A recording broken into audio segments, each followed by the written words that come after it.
We lead a project-based curriculum where students are exposed to all of the career areas that are available to them now in the world of clean energy. Students at Lexington-Richland District 5's Center for Advanced Technical Studies are taking this and turning it into that in their Clean Energy Technology class.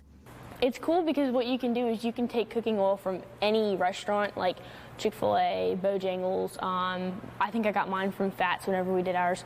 And it's so nasty to see it, but then once you use it and you put some chemicals in it and you rinse water through it, you can turn it into something that an engine can run off of. We've partnered with Green Energy Biofuels, which is a local South Carolina company, and we've set up a public collection site where anybody, any day of the year, any time of the day, can come and deposit their used cooking oil outside of our Clean Energy Lab.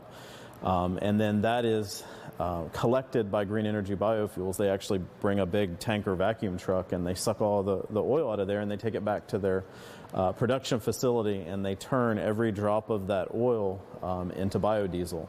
And the best part, discarding your oil here benefits the class. The Clean Energy program gets a little bit of money for every gallon of oil that gets collected.